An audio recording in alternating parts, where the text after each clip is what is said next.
যে 1980-তে বাংলাদেশের 5 টাকা, আফগানিস্তানে 5,000। মানের দিক থেকে তাদের টাকা এত কম মানছে, এত অর্থনৈতিকভাবে তারা ক্ষতিগ্রস্ত ছিল। কোনো ব্যক্তি যদি বাজার করতে যাইতো, ব্যাগের মধ্যে টাকা ভরে তারপর নিয়ে যেত, বস্তা ভরে টাকা নিতে হতো। জিনিসের দাম বেশি ছিল, টাকার মান কম ছিল।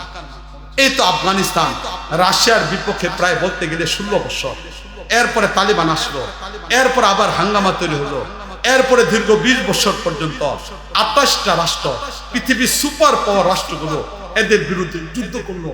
এই যুদ্ধের পরে 2021-এ তারা মুক্ত হলো।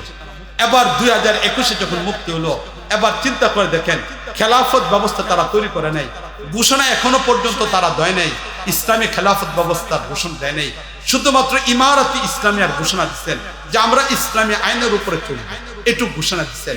মুআজ্জাজ হাজরিন, এবার চিন্তা করে দেখেন, এতদিন পর্যন্ত আমাদের বাংলাদেশের ব্যাপারে স্লোগান শুনছি, উন্নয়নের রোল মডেল বাংলাদেশ, এবং উন্নয়নের কত স্লোগানগুলিকে দেখলাম, দেখছেন কিনা আপনারা? ওইটা কত বড় বড় গল্প। কিন্তু মুআজ্জাজ হাজরিন, সেখানে আজকে আমেরিকার একটা ডলার কিনতে গেলে বাংলাদেশের লাগে 123 টাকা, এখানে আফগানিস্তানে মাত্র 55 টাকা। মাত্র 3 বছরে কোথায় চলে গেছে, আমরা কোথায় গেলাম? আমাদের 3 বছর পরে জাপান স্বাধীনতা অর্জন করছে, আজকে জাপান কোথায় গেছে? আমার লজ্জায় মরে যেতে ইচ্ছা হয় যে আমার দেশের মানুষ আজকে জাপানে সেখানে শ্রমিক হিসেবে কাজ করার। আমার দেশের স্বাধীনতার 4 বছর পরে চীন স্বাধীনতা অর্জন করলো, আজকে তারা কোথায় গেছে, আমরা কোথায় গেলাম? না পাইলাম দুনিয়া, না পাইলাম আখিরাত, ঠিক না বলেন? যদি দুনিয়ার উন্নয়ন হইতো এই গণতন্ত্রের মাধ্যমে, একের পর এক ব্যক্তিদের ক্ষমতা আসার মাধ্যমে যদি দুনিয়ার উন্নয়ন হইতো, তাহলেও তো অন্ততপক্ষে একটা শান্তিময় জীবন ছিল, দুর্নীতি থেকে মুক্ত আরামের একটা দেশ, শান্তিপ্রিয়তার মধ্যে থাকতে পারতাম, তাহলেও তো একটা কথা ছিল। না দুনিয়ার একটা উন্নয়ন হলো, ইসলাম তো হারাই ফেলাম, দিনটা আমাদের কাছ থেকে চলে গেলাম। মুআজ্জাজ হাজরিন, এই জীবন তো জীবন না। নবী করিম সাল্লাল্লাহু আলাইহি ওয়াসাল্লামের সামনে আমাদের উপস্থিত হইতে হবে। কিয়ামতের ময়দানে নবী যদি জিজ্ঞেস করেন, এই পূর্ণ ইসলামকে বাস্তবায়ন করার জন্য আমি পেটের মধ্যে পাথর বেঁধেছিলাম, এই পূর্ণ ইসলামকে বাস্তবায়ন করার জন্য তুমি একটা স্বাধীন ভৌগোলিক সীমা রাখা, যেখানে তোমরা দাবি করছো 92% মুসলমান, এরপরেও কেন তোমরা ইসলামটাকে বাস্তবায়ন করতে পারলা না?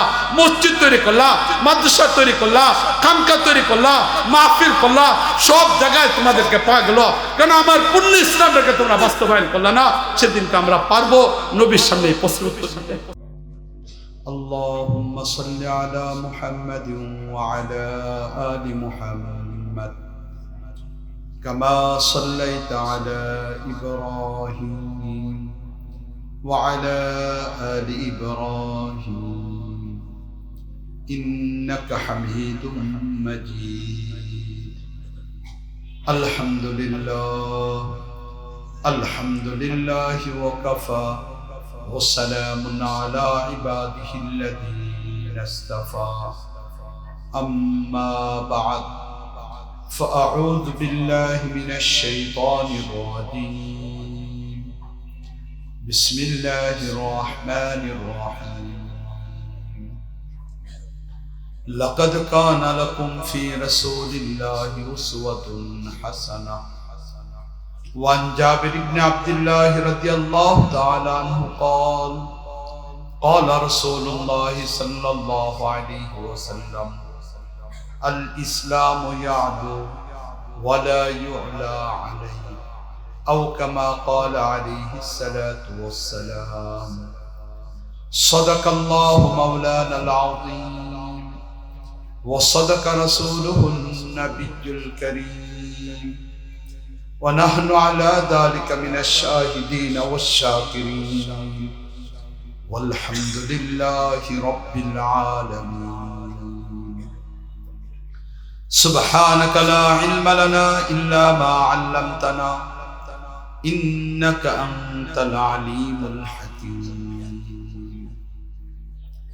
অধ্যকার মাহফিলের মুহতারাম সভাপতি, কাবিল ইহতারাম মুআজ্জাজ উলামায়ে কেরাম, সম্মানিত উপস্থিতি, আল্লাহ রাব্বুল আলামিনের দরবারে লাখো কোটি শুকরিয়া যে আল্লাহ রাব্বুল আলামিন আমাদেরকে ফিতনা ফাসাদের যুগে দুনিয়ার সব ঝামেলা থেকে মুক্ত রেখে দ্বীনি একটি জলসার মাঝে আসার, বসার, কিছু আলোচনা করা ও শোনার সুযোগ দিয়েছেন।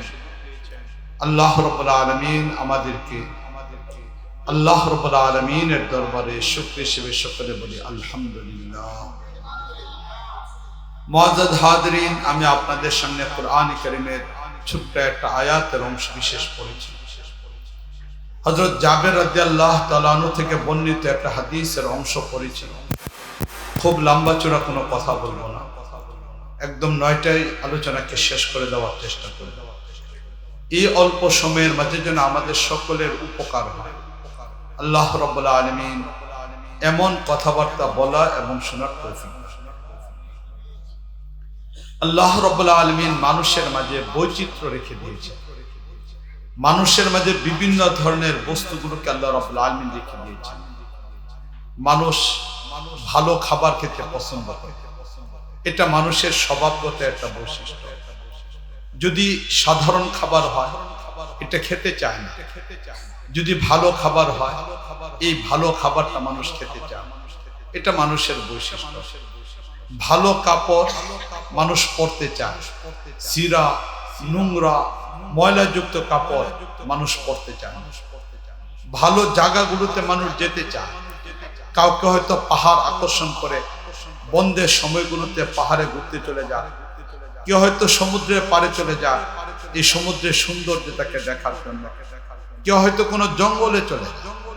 কারণ প্রতিটা বস্তুর ভালো এটা মানুষকে আকর্ষণ করে। মানুষের ভিতরে ভালোর প্রতি আকর্ষণ এটা স্বভাবগত একটা বৈশিষ্ট্য। যেমনি ভাবে মানুষের ভিতরে ভালো বস্তুর আকর্ষণটা রয়েছে, ঠিক অনুরূপ ভাবে মানুষ বিজয়ের পথে চলতে চায়। মানুষ কখনো পরাজিত অবস্থায় থাকতে চায় না। গোলামিয়তে জিন্দেগি কখনো মানুষ অবলম্বন করতে চায় না, বরং মানুষ সবসময় বিজয়ের মিছিলে শরীক হতে চায়। এবং এই বিজয়কে অর্জন করার জন্য মানুষ ত্যাগ কুরবানি দিতে চায়। যখনই কোনো মানুষের সামনে বিজয়ের একটা দরজা খুলে যায় তখন মানুষ তার উপর উদ্বুদ্ধ হয়ে যায়। মানুষ তখন সেই বিজয়ের মিছিলে শরীক হওয়ার জন্য চেষ্টা করে, আরম্ভ করে। মানুষের স্বভাবই হলে এটা বিজয়ের গান গেতে পছন্দ করে, বিজয়ের মিছিলে শরীক হতে পছন্দ করে, বিজয় হতে সে পছন্দ করে। এটা মানুষের স্বভাবগত একটা বৈশিষ্ট্য। যদি ভুল পথের উপরও কোনো মানুষ চলে বিজয় অর্জন করে ফেলে, সেখানেও মানুষ জীবন দেওয়ার জন্য প্রস্তুত হয়ে যায়। সেখানেও মানুষ তার সব কিছুকে উজাড় করে দিতে চায়। কি হচ্ছে না হচ্ছে, কি পরিমাণ ক্ষতি হচ্ছে, এটার প্রতি মানুষ কখনো লক্ষ্য করে না। বরং মানুষ ভুল পথেও যদি বিজয় অর্জন হয়ে যায় সেটার পিছনে মানুষ শ্রম দেয়, মেধা দেয়। ছোট্ট একটা ঘটনা আমি আপনাদের সামনে তুলে ধরি। বর্তমান পৃথিবীতে অনেক ধরনের অর্থনীতি চালু আছে। সমাজতন্ত্র এটা একটা অর্থনীতিকে উপস্থাপন করেছিল। পুঁজিবাদী অর্থ ব্যবস্থা এরাও একটা অর্থনীতি নীতিমালাকে উপস্থাপন করেছে। ইসলামও তার একটা অর্থনীতিকে উপস্থাপন করেছে। এই যে অর্থনীতিকে অবলম্বন করে বর্তমান পৃথিবীতে তিনটা চেতনা চলতেছে, তিনটা থিওরি চলতেছে। এর পাশাপাশি আরেকটা অর্থনীতি আছে মিশ্র অর্থনীতি। সে অর্থনীতিটা কিছুটা ইসলাম থেকে নিছে, কিছুটা পুঁজিবাদ থেকে নিছে, কিছুটা সমাজতন্ত্র থেকে নিছে। এইভাবে একটা মিশ্র অর্থনীতি। তাই বর্তমান পৃথিবীতে চারটা অর্থনীতি চলতেছে: সমাজতন্ত্রের অর্থনীতি, পুঁজিবাদী অর্থনীতি, ইসলামী অর্থনীতি, মিশ্র অর্থনীতি। এই বর্তমান পৃথিবীতে আছে। সমাজতন্ত্রের যে অর্থনীতিটা, এটার উপরেই মূলত আমি আপনাদের সামনে একটা উদাহরণ দেওয়ার জন্য বিষয়টাকে তুলে ধরতে চাচ্ছি। যখন পৃথিবীতে ইসলাম ছিল, ইসলাম বিজয় একটা ধর্ম ছিল, ইসলামী অর্থব্যবস্থা যখন প্রতিষ্ঠা ছিল, দীর্ঘ সময় পর্যন্ত ইসলাম এই অর্থনীতির উপরে তার পৃথিবীটাকে পরিচালনা করে। প্রায় বলতে গেলে 1300 খ্রিস্টাব্দের দিক থেকে তখন ইসলামী অর্থনীতি মুখ থুবড়ে পড়ে যায়। ইসলামী অর্থনীতিটা মানুষের ভিতরে সে আবেদনটা তৈরি করতে পারে নাই। ইহুদি এবং খ্রিস্টানদের ষড়যন্ত্রের কারণে ইসলামী অর্থনীতিটাকে ধরে রাখাও সম্ভবপর হয় না। ওই সময় পৃথিবীটা একটা ক্লান্তিকাল অতিক্রম করতেছে। ওই সময়টা ছিল 1850-এর দিকে। ওই সময় ব্রিটেনে একজন নাগরিক, একজন ব্যক্তি জন্ম নিল, যার নাম হলো কার্ল মার্কস। দরিদ্র পরিবারে জন্ম তার, কার্ল মার্কসের। সে দরিদ্র পরিবারে উঠে আসতেছে। এই অবস্থা, সে যখন দরিদ্র পরিবার থেকে উঠে আসতেছে, বড় হচ্ছে, তার লেখাপড়ার প্রচন্ড আগ্রহ ছিল। অর্থের অভাবে লেখাপড়া করতে পারে না, কিন্তু অর্থনৈতিক দুর্বলতা থাকার পরেও প্রচন্ড ভাবে লেখাপড়া করত, সুযোগ পাইলে লেখাপড়ার দিকে আকৃষ্ট হতো।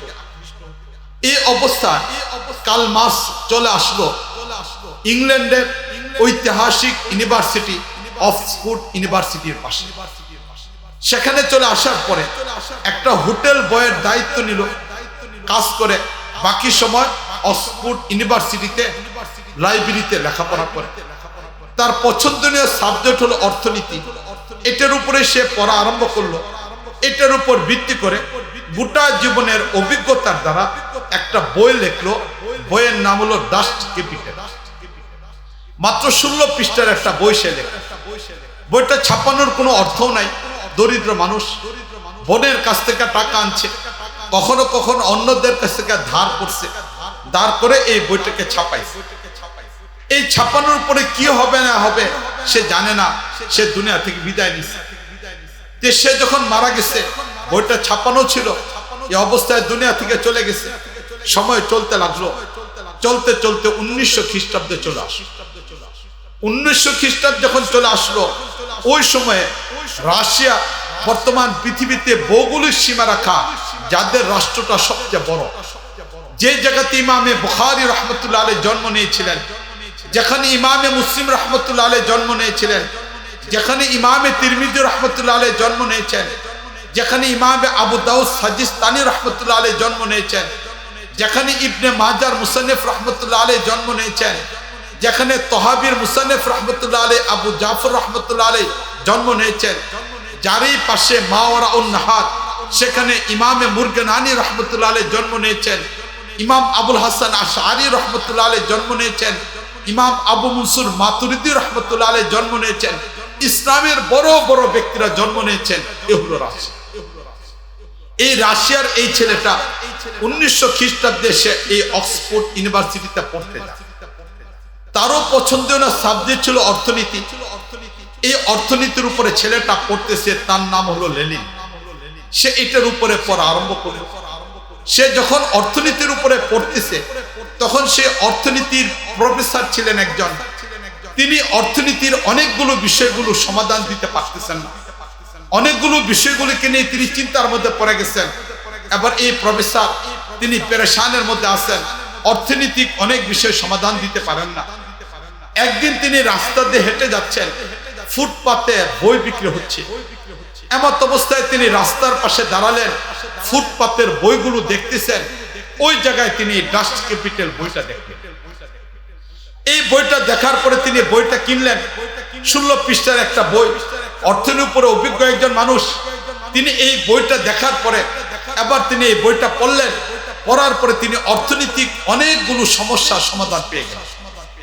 এটাকে পেয়ে তিনি চিৎকার করে বলা আরম্ভ করলেন, ইউরিকা ইউরিকা, পেয়ে ফেললাম পেয়ে ফেললাম। এবার তিনি গেলেন, কলেজে গেলেন। এবার অর্থনীতির উপরে তিনি নতুন একটা থিওরি উপস্থাপন করা আরম্ভ করলেন।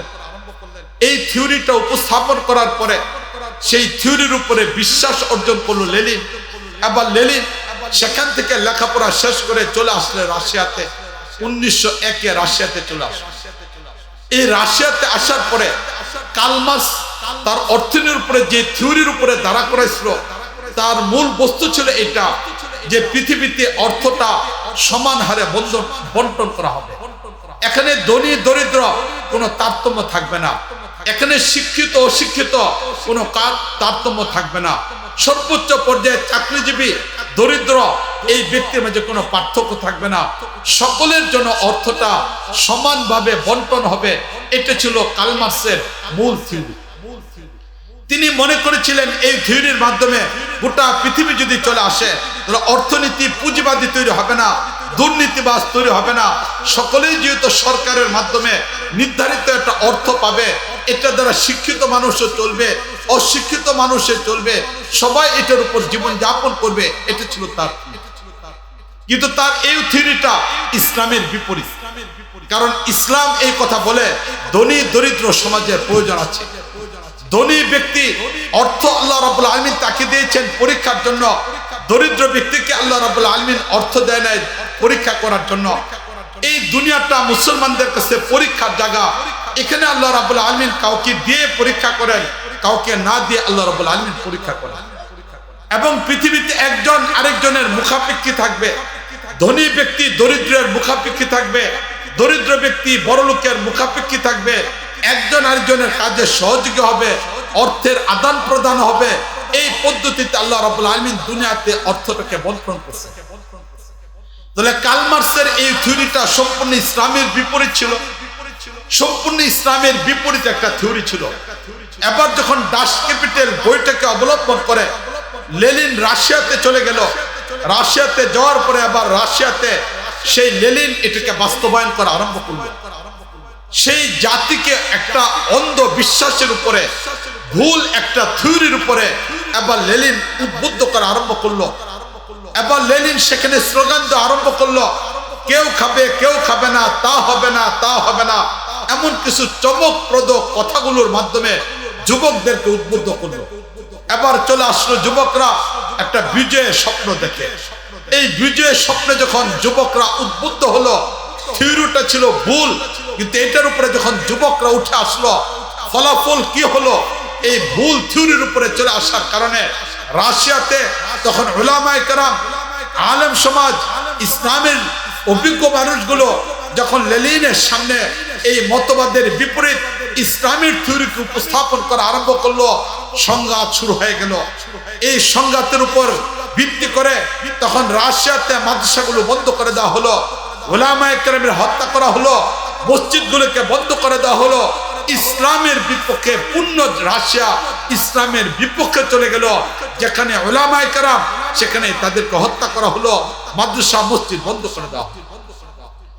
পরিস্থিতিটা কত জটিল ছিল। যে রাশিয়াতে ইমামে বুখারী রাহমাতুল্লাহ আলাইহি জন্ম নিয়েছেন, যে রাশিয়া ইমামে বুখারী রাহমাতুল্লাহ আলাইহি বুখারী পড়াতেন, 90,000 ছাত্র ইমামে বুখারী রাহমাতুল্লাহ আলাইহির কাছে হাদিস পড়েছেন।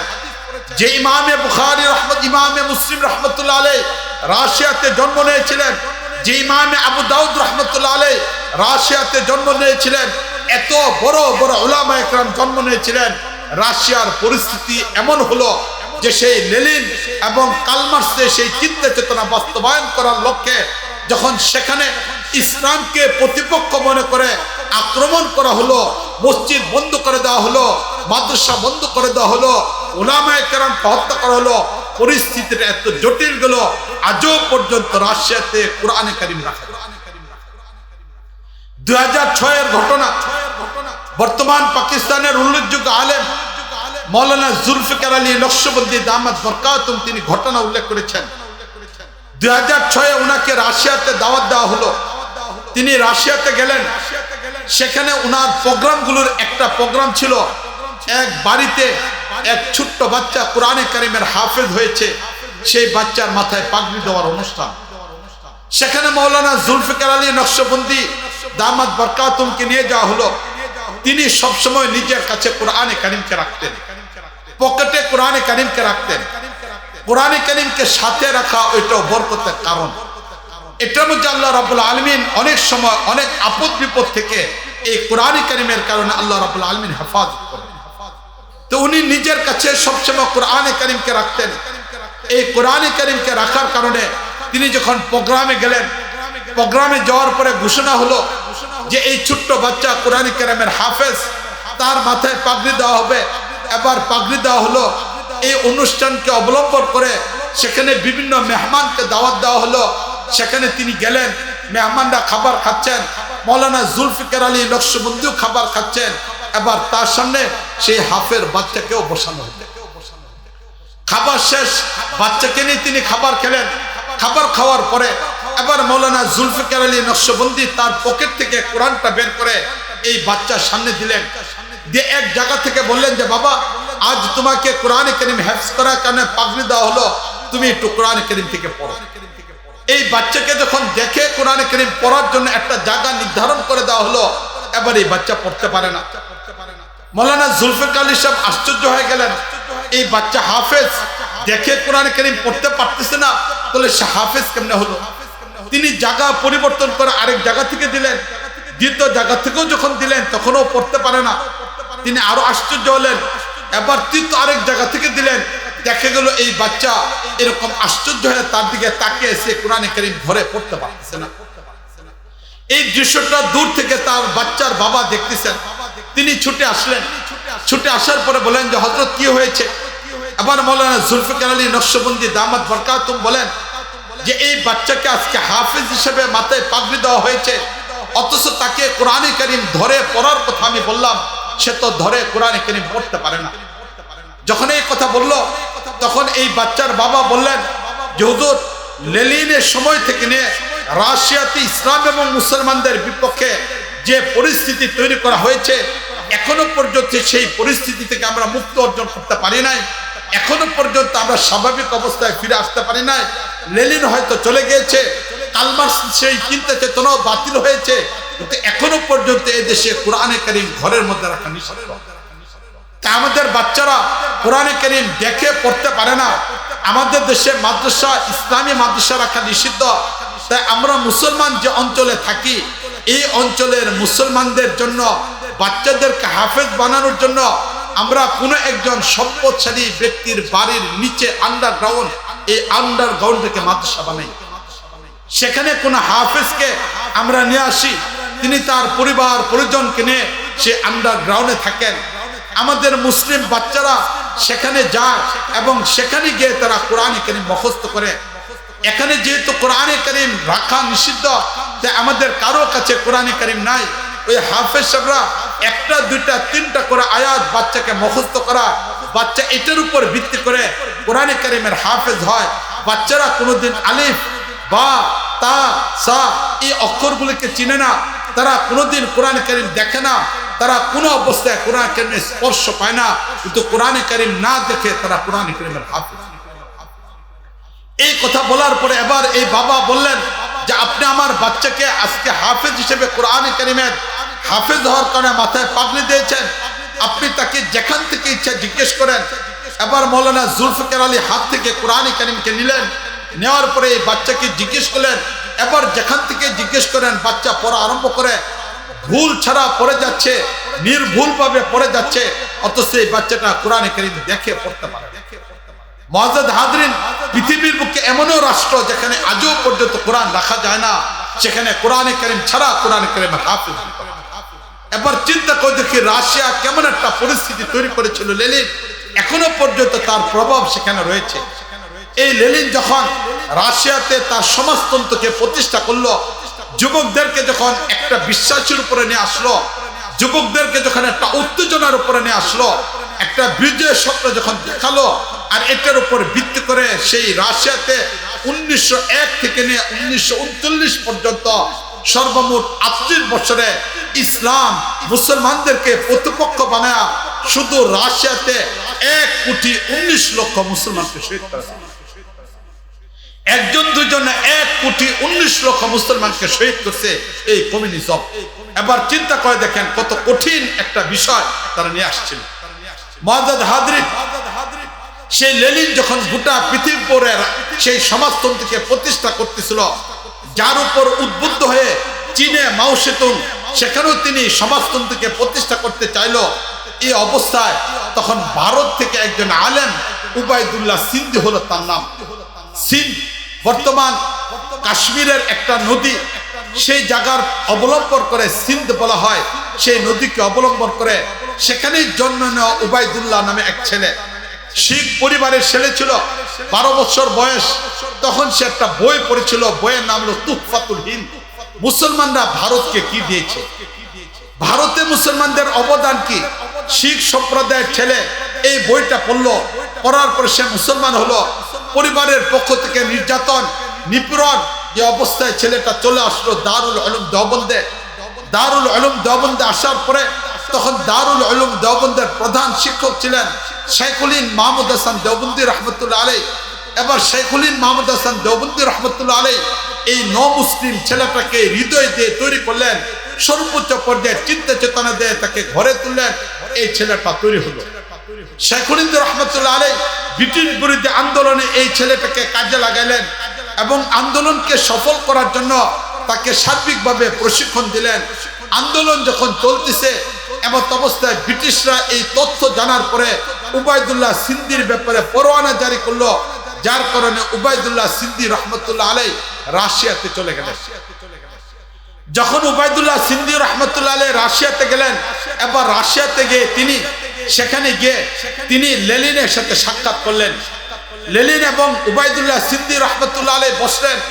বসার পরে এবার রাশিয়াতে সেখানে দুইজন বসে উবাইদুল্লাহ সিন্দি রহমতুল্লাহ আলাইহি তখন লেনিনের সামনে বললেন, লেনিন, তুমি যে অর্থনৈতিক এক আন্দোলনের মাধ্যমে গোটা পৃথিবীকে বিজয় অর্জন করতে চাচ্ছ, তুমি তোমার অর্থনীতির রূপরেখাটা আমার সামনে উপস্থাপন করো। যখন লেনিন অর্থনৈতিক রূপরেখা উপস্থাপন করলো, পৃথিবী এর মাধ্যমে নেতৃত্ব অর্জন করবে, অর্থনীতির সমস্যা সমাধান হয়ে যাবে, পৃথিবীতে দরিদ্র বলতে কেউ থাকবে না, কেউ খাবে না তা হবে না, সুষম অর্থনৈতিক বন্টন হবে। এই যখন থিওরিটি উপস্থাপন করলেন, তখন লেনিনের সামনে উবাইদুল্লাহ সিন্দি রহমতুল্লাহ আলাইহি ইসলামী অর্থনীতিকে উপস্থাপন করলেন। ইসলামী অর্থনীতি পৃথিবীর সবচেয়ে চমৎকার অর্থনীতি। আবার এই অর্থনীতিকে সুন্দরভাবে উপস্থাপন করেছেন ইমামুল হিন্দ শাহ ওলিউল্লাহ মুহাদ্দিস দেলভী রহমতুল্লাহ আলাইহি হুজ্জাতুল্লাহিল বালিগা নামক কিতাবের ভিতরে। হুজ্জাতুল্লাহিল বালিগার পক্ষ থেকে যখন উবাইদুল্লাহ সিন্দি রহমতুল্লাহ আলাইহি সেখানে অর্থনীতিকে উপস্থাপন করলেন, এবার লেনিনের চোখ দিয়ে পানি পড়া শুরু হলো। লেনিন এবার বুঝে ফেললো তিনি যে অর্থনৈতিক থিওরিটা দিয়েছেন, এই অর্থনীতি থিওরি চলতে পারে না। তখন উবাইদুল্লাহ সিন্দি রহমতুল্লাহ আলাইহি ভুল ধরে বললেন, লেনিন, তুমি যে অর্থনীতির মাধ্যমে যুব সমাজকে উদ্বুদ্ধ করে বিজয়ের মিছিলে শরীক করতে যাচ্ছ, যার উপর ভিত্তি করে 1,19,00,000 মানুষকে তুমি হত্যা করলা, তুমি একটু চিন্তা করে দেখো, পথটা ছিল ভুল, কিন্তু বিজয়ের স্বপ্ন দেখিয়েছিল, মানুষ পঙ্গপালের মতো ছুটে গিয়েছে, কিন্তু তোমার এই অর্থনীতি চলবে না। উবাইদুল্লাহ সিন্দি রহমতুল্লাহ আলাইহি তখন বলেছিলেন এই কথা, আগামী 70 বছরের ভিতরে সমাজতন্ত্র পৃথিবীতে টিকবে না। উবাইদুল্লাহ সিন্দি রহমতুল্লাহ আলাইহির কথায় বাস্তবায়িত হয়েছে। এক সময় রাশিয়ার সমাজতন্ত্র গোটা পৃথিবীতে ছড়িয়ে পড়ার জন্য আন্দোলন চলেছিল। আজকে হাতে গোনা 3 থেকে 4টা রাষ্ট্র ছাড়া কোথাও সমাজতন্ত্র নাই। সমাজতন্ত্র মুখ থুবড়ে পড়ে গিয়েছে। কিন্তু এই সমাজতন্ত্র ভুল পথে চলতে গিয়ে কি পরিমাণ পৃথিবীতে রক্তপাত হয়েছে। বর্তমান রাশিয়ার কথা উল্লেখ করলাম, যেখানে 1,19,00,000 মানুষকে হত্যা করেছে। চীনে যখন সমাজতন্ত্র প্রতিষ্ঠা করতে গেল মাও সেতুন, সেখানে 1,50,00,000 মানুষকে হত্যা করলো। এবার চিন্তা করে দেখেন কি পরিমাণ ভুল একটা থিওরির উপরে পৃথিবীতে বিজয়ের উপরে নিয়ে আসার কারণে, উদ্বুদ্ধ করার কারণে, ভুল পথে বিজয় আসবে এই স্বপ্ন দেখানোর কারণে রক্তপাত হয়েছে। এই জন্য আমি আলোচনা শুরু করছিলাম এই কথা যে মানুষ বিজয়কে পছন্দ করে, বিজয়ের গান গাইতে চায়, বিজয়ের মিছিলে মানুষ শরীক হতে চায়। এটা মানুষের স্বভাবগত একটা বৈশিষ্ট্য। সেদিন উবাইদুল্লাহ সিন্দি রহমতুল্লাহ আলাইহি লেনিনের সামনে এই কথা বলেছিলেন, লেনিন, তোমার ভুল বুঝে আসলো, চলে আসো। লেনিন তখন চিৎকার করে কেঁদেছিল আর বলেছিল এই কথা, ধনুক থেকে তীর বের হয়ে গেছে, এখন আর ফিরে আসার পথ নেই। এখন যদি আমি ফিরে আসতে চাই, আমার কর্মীর হাতে আমার মারা যেতে হবে। ভুল পথে কেন তাদেরকে নিয়ে গেলাম? এই কারণে, ভুল পথের কারণে তারা আমাকে মেরে ফেলবে। আমার বেঁচে থাকার জন্য এই পথে টিকে থাকতে হবে। সেদিনে সেই বৈঠকের পরে লেনিন টিকে থাকতে পারে নাই। মাত্র 3 বছর পরে মারা গিয়েছে। যে লেনিনের মূর্তি রাশিয়ার বিভিন্ন জায়গায় বড় আকারে উঠানো হয়েছিল। যখন লেনিনের পতন হলো, অর্থনৈতিক এই সমস্যার সমাধান লেনিনের পদ্ধতিতে হবে না, কার্ল মার্ক্সের পদ্ধতিতে হবে না। যখন রাশিয়ার মানুষগুলিকে তখন বুঝেছিল, বুঝার পরে আর একটা মূর্তি পৃথিবীতে লেনিনে রাখে নাই, সব মূর্তিগুলিকে ভেঙে খান করে। মুআজ্জাজ হাজরিন, বিজয় মানুষ গ্রহণ করতে চায়, এটা হলো মূল একটা বস্তু। আজকে আমরা মুসলমান, আজকে যদি আমরা পৃথিবীর দিকে তাকাই, আমার বাংলাদেশ, এই বাংলাদেশের দিকে যদি আমরা তাকাই, তাহলে আমি আপনাদের সামনে তুলে ধরতে চাই যে রাসূল করিম সাল্লাল্লাহু আলাইহি ওয়াসাল্লামের জীবন থেকেও দেখেন, আমাদের বাংলাদেশের প্রেক্ষাপটকেও মিলানোর চেষ্টা করেন। রাসূল করিম সাল্লাল্লাহু আলাইহি ওয়াসাল্লাম বিজয় অর্জন করেছেন। বিজয় অর্জনের আগে আর বিজয় অর্জনের পরের পরিস্থিতিটা কি ছিল? মুআজ্জাজ হাজরিন, আমরা চলে যাই এবার নবী করিম সাল্লাল্লাহু আলাইহি ওয়াসাল্লামের নবুয়তের 63 বছরের সবার লাস্টের নবুয়তের 23 বছরের দিকে। নবী করিম সাল্লাল্লাহু আলাইহি ওয়াসাল্লামের বয়স যখন 39 বছর 6 মাস, এমত অবস্থায় নবী করিম সাল্লাল্লাহু আলাইহি ওয়াসাল্লামের কাছে মানুষের সাথে মিলামিশা করতে ভালো লাগে না, কথা বলতে ভালো লাগে না। বুখারীর 3 নম্বর হাদিসের মধ্যে আসছে, হুব্বিবা ইলাইহিল খালাউ, নবীর একাকিত্ব পছন্দ লাগা আরম্ভ হলো, নির্জনে থাকা পছন্দ আরম্ভ হলো। নবী করিম সাল্লাল্লাহু আলাইহি ওয়াসাল্লাম এই নির্জনতা কাটানোর জন্য নবী চলে গেলেন হেরা গুহায়। দীর্ঘ 6 মাস পর্যন্ত নবী করিম সাল্লাল্লাহু আলাইহি ওয়াসাল্লাম হেরা গুহায় থাকলেন। এই হেরা গুহা থাকার পরে এবার নবী করিম সাল্লাল্লাহু আলাইহি ওয়াসাল্লামের কাছে বয়স যখন 40 বছর একদিন পূর্ণ হলো, জিব্রাইলের মাধ্যমে আল্লাহ রাব্বুল আলামিন কোরআনে কারীমে সূরা আলাকের 5টা আয়াত নাযিল করলেন। নবী করিম সাল্লাল্লাহু আলাইহি ওয়াসাল্লামের কাছে ওহী আসলো। এই ওহী অবতরণের কষ্টটা নবীর জন্য অত্যন্ত কষ্টকর ছিল। ওহী বহন করাটা নবীর জন্য কষ্টকর ছিল। নবী করিম সাল্লাল্লাহু আলাইহি ওয়াসাল্লাম সেই কষ্টের অবস্থায় উল্লেখ করেছেন, ইন্নী খাশিতু আলা নাফসি, এত বেশি পরিমাণ কষ্ট আমার হচ্ছিল যেন আমি মনে করতেছিলাম মারা যাব, এত ভয় পাচ্ছি। নবী হেরা গুহা থেকে চলে আসলেন। চলে আসার পরে 3 বছর পর্যন্ত ফিতরাতুল ওহী, তখন আর ওহী আসে নাই। এই 3 বছর পর্যন্ত নবী নবুয়তের দায়িত্ব তখন নির্দেশিত ছিলেন না, ওহী আসে নাই। 3 বছর পর আল্লাহ রাব্বুল আলামিন নবী করিম সাল্লাল্লাহু আলাইহি ওয়াসাল্লামকে ইসলামের দাওয়াত দেওয়া আরম্ভ করলেন। নবীর এই দাওয়াত পেয়ে ইসলাম ধর্ম গ্রহণ করলেন আবু বকর রাদিয়াল্লাহু তাআলা আনহু, ইসলাম ধর্ম গ্রহণ করলেন। হযরত রাসূল করিম সাল্লাল্লাহু আলাইহি ওয়াসাল্লামের ঘরে লালিত পালিত হওয়া হযরত আলী রাদিয়াল্লাহু তাআলা আনহু ইসলাম ধর্ম গ্রহণ করলেন। যায়েদ ইবনে হারেসা রাদিয়াল্লাহু তাআলা আনহু মহিলা হিসেবে সর্বপ্রথম হযরত খাদিজা রাদিয়াল্লাহু তাআলা ইসলাম গ্রহণ করলেন। পুরুষ হিসেবে চতুর্থভাবে ইসলাম গ্রহণ করলেন সাদ ইবনে আবি ওয়াক্কাস রাদিয়াল্লাহু তাআলা আনহু। 17 বছরের যুবক তিনি ইসলাম গ্রহণ করলেন। 6 নম্বর অথবা 7 নম্বর ইসলাম গ্রহণ করলেন আব্দুল্লাহ ইবনে মাসউদ রাদিয়াল্লাহু তাআলা আনহু। এইভাবে ইসলাম আস্তে আস্তে গ্রহণ করা আরম্ভ করলো। একে একে ইসলাম যখন নবী করিম সাল্লাল্লাহু আলাইহি ওয়াসাল্লাম গোপনীয়তার মাধ্যমে দাওয়াত দিলেন, আল্লাহ রাব্বুল আলামিন আয়াত নাযিল করলেন, ওয়ানদির আশিরাতাকাল আকরাবিন, হে আল্লাহর নবী আপনি নিকটতম মানুষদেরকে প্রকাশ্যভাবে ইসলামের দাওয়াত দেন। এবার নবী করিম সাল্লাল্লাহু আলাইহি ওয়াসাল্লাম প্রকাশ্যে দাওয়াত দেওয়ার জন্য সফা পাহাড়ে উঠলেন। সেখানে নবী দাওয়াত দিলেন। আর এই দাওয়াতের বিরোধিতা করলো সর্বপ্রথম নবীর বংশের মানুষ। যে মানুষটা সর্বপ্রথম বিরোধিতায় দাঁড়ালো তিনি ভিন্ন কেউ না, নবী করিম সাল্লাল্লাহু আলাইহি ওয়াসাল্লামের আব্বা আব্দুল্লাহর ভাই আব্দুল উজ্জা, যার সাথে নবী করিম সাল্লাল্লাহু আলাইহি ওয়াসাল্লাম তার ছেলের 2 ছেলের সাথে নবীর 2 কন্যাকে বিয়ে দিয়েছিলেন। সম্পর্কের দিক থেকে একদিক ছিল নবী করিমের চাচা, অপর দিক থেকে নবী করিম সাল্লাল্লাহু আলাইহি ওয়াসাল্লামের 2 মেয়ের শ্বশুর ছিলেন এই আব্দুল উজ্জা। তিনি সেখানে সর্বপ্রথম বিরোধিতা করলেন। দেখতে লাল টুকটুকা ছিল, আগুনে লেলিহানের মতো ঝলমল ছিল। এই জন্য এই বিরোধিতা সর্বপ্রথম করার কারণে সে নবীর ব্যাপারে কিছু কটূক্তি শব্দ ব্যবহার করেছিল। কোরআনে কারীম তার কটূক্তির উত্তরে আয়াত নাযিল করে আবু লাহাব তাকে নাম দিয়েছে। ইতিহাস বর্তমানে তাকে আবু লাহাব হিসেবে জানে, যার মূল নাম ছিল আব্দুল উজ্জা। এই তো এবার নবী করিম সাল্লাল্লাহু আলাইহি ওয়াসাল্লামের বিরোধিতা শুরু হলো। নবী করিম সাল্লাল্লাহু আলাইহি ওয়াসাল্লাম ইসলামের দাওয়াত দেওয়া আরম্ভ করলেন। দেখতে দেখতে নবী করিম সাল্লাল্লাহু আলাইহি ওয়াসাল্লাম দারুল আরকাম তৈরি করলেন, ইসলামের দাওয়াত দিলেন। এই দাওয়াত দিতে দিতে নবী করিম সাল্লাল্লাহু আলাইহি ওয়াসাল্লামের 7 বছর চলল। নবুয়ত পাইলেন, 3 বছর ওহী নাই, 4 বছর দাওয়াত দিলেন। চারদিক থেকে নবী করিম সাল্লাল্লাহু আলাইহি ওয়াসাল্লামের উপর জুলুম চলে আসলো, নির্যাতন চলে আসলো। একের পর এক সাহাবায়ে কেরাম জুলুমের শিকার হলেন, নির্যাতনের শিকার হলেন।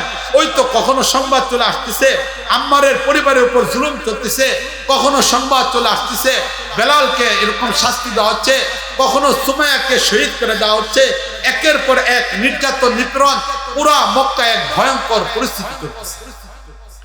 এই অবস্থায় যখন নবুয়তের 7ম বছর চলে আসলো, এবার মক্কার মানুষগুলো ইসলাম এবং মুসলমানদেরকে শেষ করে দেওয়ার জন্য তারা নবীকে জেলখানায় বন্দী করতে চাইল।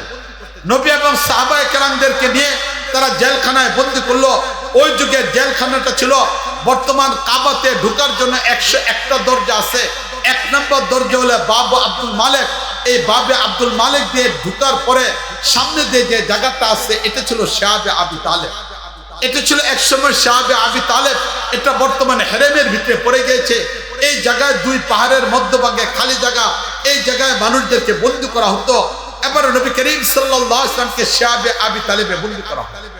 নবী করিম সাল্লাল্লাহু আলাইহি ওয়াসাল্লাম শিয়াবে আবি তালেবে বন্দী হলেন। এই বন্দী অবস্থায় 3 বছর চলে গেলেন। এই সময়টা নবীর সাথে কথা বলা নিষেধ ছিল, মুসলমানদের সাথে কথা বলা নিষেধ ছিল, নবী এবং মুসলমানদের কাছে কোনো বস্তু বিক্রি করা নিষেধ ছিল, মুসলমানরা কোনো বস্তু ক্রয় করতে পারত না। শিয়াবে আবি তালেবের মধ্যে থাকা অবস্থায় কারোর সাথে কোনো সম্পর্ক স্থাপন করা যেত না, সালাম কালাম বেচা কেনা সব নিষিদ্ধ ছিল। এই সময়ের মধ্যে মুসলমানদের খাবার ছিল না, মুসলমানদের খাবার বলতে কিছুই ছিল না। বাবলা গাছের পাতা খেত মুসলমানরা, বাবলা গাছের পাতা খেত, এইভাবে জীবন যাপন করত। খাবার বলতে শুধুমাত্র হাকিম ইবনে হিজাম কৌশল করে কখনো কখনো কিছু খাবার পাঠাতেন, এটাই মুসলমানদের খাবার হতো। এছাড়া দীর্ঘ 3 বছর পর্যন্ত মুসলমানদের খুব কষ্ট করে একটা জীবন ছিল। 3 বছর পরে নবী শিয়াবে আবি তালেব থেকে বন্দী হলেন। এরপরও নির্যাতন নিপীড়ন বন্ধ না। এই অবস্থায় যখন 10ম বছর চলে আসলো, এই 10ম বছর চলমান এমন অবস্থার ভিতরে নবী করিম সাল্লাল্লাহু আলাইহি ওয়াসাল্লাম হজের সময়ে মিনাতে অপেক্ষা করতেছে। তখন মদিনা থেকে 6 যুবক তারা এসে নবীর সাথে সাক্ষাৎ করলেন। সাক্ষাৎ করার পরে তারা মুসলমান হলেন। মুসলমান হওয়ার পরে এবার নবী করিম সাল্লাল্লাহু আলাইহি ওয়াসাল্লাম তারা ইসলাম শিখতে চায়, দ্বীন শিখতে চায়, কাকে সাথে করে পাঠানো যায়। নবী করিম সাল্লাল্লাহু আলাইহি ওয়াসাল্লাম মুসআব বিন উমাইরকে পাঠাই দিলেন। তিনি হলেন প্রথম সাহাবী যিনি মক্কা থেকে হিজরত করে মদিনায় গেলেন। মুসআব বিন উমাইর রাদিয়াল্লাহু আনহু তাকে পাঠানো হলো। মুসআব বিন উমাইর রাদিয়াল্লাহু আনহু যাওয়ার পরে এবার আম্মার রাদিয়াল্লাহু আনহু চলে গেলেন। এরপরে মিকদাদ রাদিয়াল্লাহু আনহু চলে গেলেন। উম্মে মাকতুম রাদিয়াল্লাহু আনহু চলে গেলেন। বেলাল রাদিয়াল্লাহু আনহু চলে গেলেন। হযরত উমর রাদিয়াল্লাহু আনহু গেলেন। এবার ওনারা মক্কা থেকে হিজরত করে মদিনায় চলে গেলেন। এই যে মুসলমানদের মধ্য থেকে যারা এখানে ছিলেন, কিছু মানুষ ইথিওপিয়াতে হিজরত করে গেলেন, আর কিছু মানুষ মদিনাতে গেলেন হিজরত করে। দ্বিতীয় বছর মদিনা থেকে 18 জন মানুষ আসলো। তারা নবীর সাথে আবার আকামা নামক জায়গায় সেই মিনার পাশে সাক্ষাৎ করলেন, মুসলমান হলেন। এবার তারা নবীকে মদিনা যাওয়ার দাওয়াত দিলেন। নবী এই বছরও যাবেন না বলে বললেন, বরং মদিনার পরিবেশ তৈরি করার জন্য তাদেরকে বললেন। এবার একের পর এক সাহাবায়ে কেরাম মক্কা থেকে হিজরত করে মদিনা যাওয়া আরম্ভ করলেন। 12তম বছর অথবা 13তম বছরে নবুয়তের এই সময়ের ভিতরে 86 জন ব্যক্তির একটা কাফেলা আসলো, যাদের মধ্যে 80 জন পুরুষ, 6 জন নারী। তারা এবার মক্কা আসলেন, নবীর কাছে আকাবা নামক জায়গায় সাক্ষাৎ করলেন, মুসলমান হলেন। এবার নবীকে দাওয়াত দিলেন। দাওয়াত দেওয়ার পরে আবার দাওয়াত গ্রহণ করলেন। দাওয়াত গ্রহণ করার পরে এবার নবী করিম সাল্লাল্লাহু আলাইহি ওয়াসাল্লাম মদিনা যাওয়ার ইচ্ছা করলেন। এবার একের পর এক কাফেলা রওনা হলো। দীর্ঘ 13 বছরের মধ্যে নবী করিম সাল্লাল্লাহু আলাইহি ওয়াসাল্লামের মেহনতে মক্কাতে মুসলমান হয়েছেন 400 থেকে 450 মানুষ মুসলমান হয়েছেন। এদের মধ্যে থেকে 100 মানুষ হিজরত করে ইথিওপিয়াতে চলে গেলেন। ইথিওপিয়াতে যারা গিয়েছিলেন তাদের মধ্যে উসমান রাদিয়াল্লাহু আনহু ছিলেন, হযরত জাফর রাদিয়াল্লাহু আনহু ছিলেন, নবী করিম সাল্লাল্লাহু আলাইহি ওয়াসাল্লামের কন্যা রুকায়া রাদিয়াল্লাহু তাআলা আনহা তিনিও ছিলেন। এরকম অনেক মানুষ তারা ইথিওপিয়াতে চলে গেছিলেন। উম্মে হাবিবা রাদিয়াল্লাহু তাআলা আনহা তিনি ইথিওপিয়াতে চলে গিয়েছিলেন। তিনি পরবর্তীতে নবীর সাথে বিবাহ বন্ধনে আবদ্ধ হন। এইভাবে নবী করিম সাল্লাল্লাহু আলাইহি ওয়াসাল্লামের 13 বছরে মাত্র সব মিলে 450 মানুষ মুসলমান হলো। এর চেয়ে বেশি পরিমাণ মানুষ মুসলমান হলো। এবার যখন নবী করিম সাল্লাল্লাহু আলাইহি ওয়াসাল্লাম মদিনায় গেলেন, মদিনায় সেখানে ক্ষেত্র তৈরি করলেন। ওই আম্মার রাদিয়াল্লাহু আনহু ক্ষেত্র তৈরি করলেন। এরপরে বেলাল রাদিয়াল্লাহু আনহু ক্ষেত্র তৈরি করলেন। এরপরে মিকদাদ রাদিয়াল্লাহু আনহু ক্ষেত্র তৈরি করলেন। মুসআব বিন উমাইর রাদিয়াল্লাহু আনহু ক্ষেত্র তৈরি করলেন। হযরত উমর রাদিয়াল্লাহু আনহু ক্ষেত্র তৈরি করলেন। এবার পুরা মদিনার মধ্যে একটা গণজোয়ার তৈরি হয়ে গেল। মদিনার ভিতরে 2টা প্রাচীনতম গোত্র ছিল, আউস এবং খাজরাজ। তাদের ঝগড়া বন্ধ হয়ে গেল। এবার তারা দলে দলে মুসলমান হলো। ইসলামের কাজ করার জন্য প্রতিযোগিতা শুরু হয়ে গেল। পুরা মদিনা 6ষ্ঠ হিজরি চলে আসলো। এবার নবী করিম সাল্লাল্লাহু আলাইহি ওয়াসাল্লাম 6ষ্ঠ হিজরিতে নিজে এবার মক্কার দিকে যাওয়ার ইচ্ছা করলেন। নবী স্বাভাবিক প্রক্রিয়ায় মক্কায় যেতে চাইলেন। নবী মদিনা থেকে রওনা দিলেন। যাইতে যাইতে মক্কা থেকে 53 কিলোমিটার আগে পর্যন্ত চলে গেলেন। হুদায়বিয়া নামক জায়গায় যাওয়ার পরে মক্কার কাফেররা আটকাই দিল। নবীকে মক্কায় ঢুকতে দিল না, বরং নবী করিম সাল্লাল্লাহু আলাইহি ওয়াসাল্লাম সেখান থেকে ফিরে আসলেন। নবী ফিরে আসার পরে মাত্র 2 বছর পরে এবার 8ম হিজরিতে নবী করিম সাল্লাল্লাহু আলাইহি ওয়াসাল্লাম 10,000 মুসলমানদের এক কাফেলা কিনে এবার নবী করিম সাল্লাল্লাহু আলাইহি ওয়াসাল্লাম চলে গেলেন মক্কা বিজয়ের জন্য। এবার যখন নবী মক্কা বিজয় করলেন এবং জিহাদের মাধ্যমে নবী মক্কা বিজয় করলেন, আগের দিন রাতের বেলায় পুরা মক্কা মুসলমানদের অধীনে চলে আসলো। এবার ফজরের নামাজ নবী করিম সাল্লাল্লাহু মক্কাতে পড়লেন। দীর্ঘ 8 বছর পরে কাবাতে গেলেন। কাবার চত্বরে নবী করিম সাল্লাল্লাহু আলাইহি ওয়াসাল্লাম মালিকের ঘরকে সামনে রেখে সেখানে ফজরের নামাজের ইমামতি করলেন। ফজরের নামাজের ইমামতি করার পরে এবার ফজর থেকে নিয়ে 11:30টা পর্যন্ত নবী করিম সাল্লাল্লাহু আলাইহি ওয়াসাল্লাম সেখানে অবস্থান করলেন। এই সময়টুক যখন নবী অবস্থান করলেন, এই সময়ের দিকে একটু তাকিয়ে দেখেন। এই অষ্টম হিজরির এই সময়টুক পর্যন্ত তাকিয়ে দেখেন। দেখতে দেখতে নবীর নবুয়তের 21 বছর পূর্ণ হলো। মক্কার 13 বছর, মদিনার 8 বছর, এই 21 বছর পূর্ণ হয়ে গেল। এই 21 বছর পরে আজকে নবী করিম সাল্লাল্লাহু আলাইহি ওয়াসাল্লাম কাবার চত্বরে একজন বিজয়ী সেনাপতি। এবার যখন নবী করিম সাল্লাল্লাহু আলাইহি ওয়াসাল্লাম বিজয় একজন সেনাপতি, এবার ইসলামের অবস্থার দিকে তাকিয়ে দেখেন। মদিনায় নবী করিম সাল্লাল্লাহু আলাইহি ওয়াসাল্লাম আসার আগে মক্কায় ছিলেন। মক্কায় 13 বছর, মুসলমান হলো মাত্র 450 পর্যন্ত। এবার যখন মদিনা আসলেন, এতদিন পর্যন্ত 8 বছরে মুসলমানদের সর্বমোট সংখ্যা হলো মাত্র 10,000। এবার যখন নবী কাবার চত্বরে একজন বিজয়ী সেনাপতি হিসেবে দাঁড়ানো, এবার চিন্তা করে দেখেন অল্প সময়ের ভিতরে ওই যে বিজয়ের মিছিল শুরু হলো, ইসলাম বিজয়ী ধর্ম হলো। আর ফজরের পর থেকে 11:30টা 4,500 মানুষ একসাথে ইসলাম ধর্ম। কারণ বিজয় যখন চলে আসছে, এবার আল্লাহ রাব্বুল আলামিন সেই জায়গাতে মুসলমানদেরকে দলে দলে ইসলামের মধ্যে নিয়ে আসছেন। সায়াদখুলুনা ফি দীনিল্লাহি আফওয়াজা, মালিক আল্লাহ রাব্বুল আলামিন স্বয়ং ঘোষণা করেছেন বিজয় যখন চলে আসে তখন মানুষ দলে দলে দলে দলে ইসলামের মধ্যে প্রবেশ করে। তাই নবী করিম সাল্লাল্লাহু আলাইহি ওয়াসাল্লাম এবার বিজয় যখন হয়ে গেল, ইসলাম বিজয়ের পরেই দলে দলে মুসলমান হলো। একটু চিন্তা করে দেখি, এর মাত্র 1 থেকে 1.5 মাস পরে নবী যুদ্ধের ময়দানে গেলেন হুনাইন। সেখানে 12,000 সাহাবায়ে কেরাম সৈন্য। নবী এর 1 বছর পরে যুদ্ধ গেলেন, সেখানে 30,000 মুসলিম সৈন্য। এবার নবী করিম সাল্লাল্লাহু আলাইহি ওয়াসাল্লাম 10ম হিজরিতে কাবার চত্বরে দাঁড়ানো, যে কাবাতে নবীর উপর নির্যাতন করা হয়েছিল, আজকে এখানে বিদা হজের ময়দানে নবী দাঁড়ানো, এখানে নবীর সাথে 1,24,000 সাহাবায়ে কেরাম। তাহলে বিজয়ের পরে এবার সংখ্যাটা কি পরিমাণ বেড়ে গেছে। আমাদের কাছে এই জায়গায় একটা ভালো করে মনে রাখতে হবে, যারা উলামায়ে কেরাম এখানে আছেন তাদের সামনে মাস্টারকে বলতে চাই, যদি এই মাস্টারটা বলতে গিয়ে আমি ভুল করে ফেলি, এখানে উলামায়ে কেরাম আছেন, অভিজ্ঞ উলামায়ে কেরাম, এটা দাওরা হাদিস পর্যন্ত একটা মাদ্রাসা। এই জন্য উলামায়ে কেরামের সামনে আমি মাস্টারকে আলোচনা করতেছি। যদি আমার আলোচনায় ভুল হয়, নিঃসন্দেহে আমাকে সতর্ক করবেন। ভুল যে কারো হতে পারে। স্বয়ং নবী করিম সাল্লাল্লাহু আলাইহি ওয়াসাল্লাম সেখানে নামাজ পড়তেছিলেন। জোহরের নামাজ পড়তে গিয়ে নবী করিম সাল্লাম 4 রাকাতের জায়গায় 2 রাকাত পড়ে ফেলেছেন। 2 রাকাত পড়ে নবী সালাম দিয়ে চলে গেছেন, মসজিদ থেকে বের হয়ে গেছেন। এবার সাহাবাদের মধ্যে থেকে একজন, যাকে জুলয়াদান বলা হয়, তিনি বাইরে গিয়ে বারিন্দা থেকে নবীকে বলেন, আল্লাহ নবী, নামাজ কি কম আল্লাহ করে দিচ্ছেন কিনা? এতদিন 4 রাকাত পড়তাম, আজকে 2 রাকাত পড়লাম। নবী বললেন, না, 4 রাকাতে আসছে, 4 রাকাতে। উনিও বুঝতে পারে নাই, নবীও বুঝতে পারে নাই।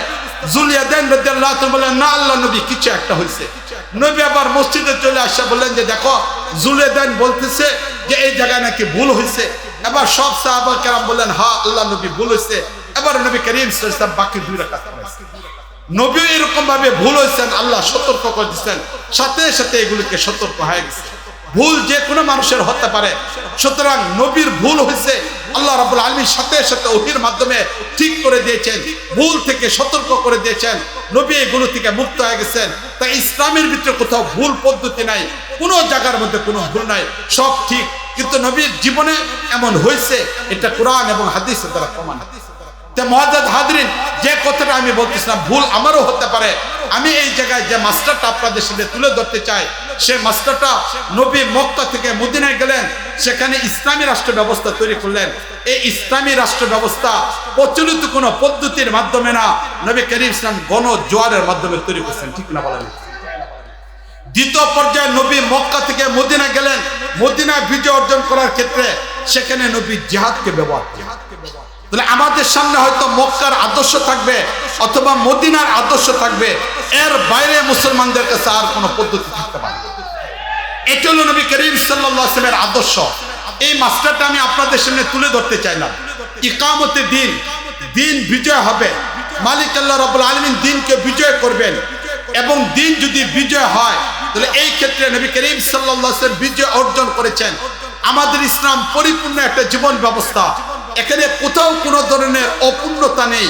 আমাদের ইসলামের ব্যাপারে মালিক আল্লাহ রাব্বুল আলামিন কোরআনে কারীমের মধ্যে ঘোষণা করেছেন, আল ইয়াউমা আকমালতু লাকুম দীনাকুম, তোমাদের জন্য তোমাদের ধর্মকে পূর্ণ করে দেওয়া হয়েছে। সুতরাং আমাদের ধর্ম অপূর্ণতা বলতে কোনো কিছু নাই। দ্বিতীয় নম্বর, আমাদের ধর্মের বড় বৈশিষ্ট্য হলো এটা, আমাদের ধর্ম অস্পষ্ট বলতে কোনো কিছু নেই।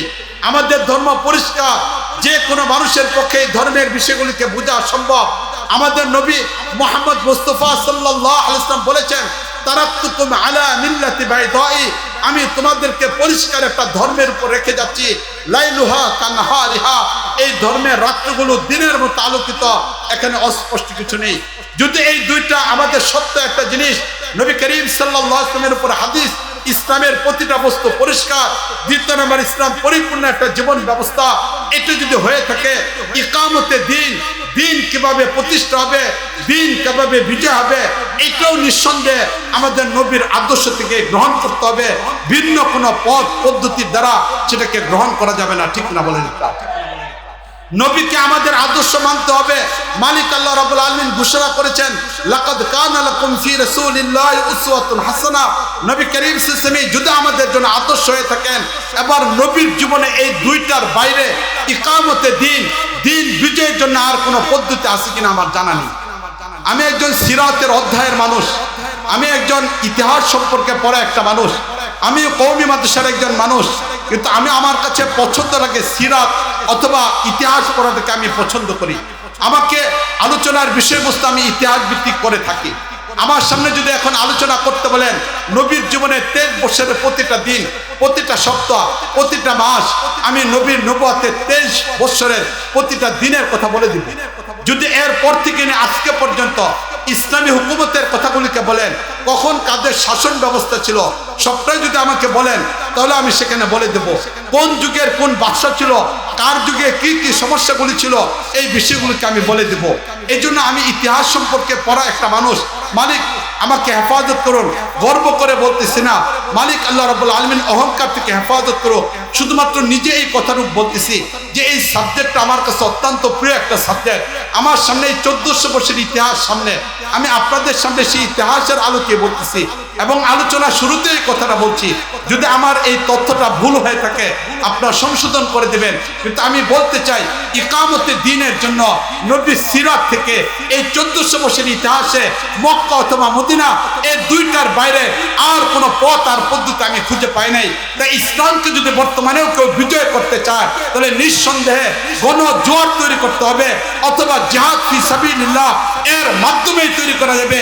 বিকল্প কোনো পথে আজ পর্যন্ত পৃথিবীর 1 ইঞ্চি ভূমির ভিতরে ইসলাম প্রতিষ্ঠা হয়নি।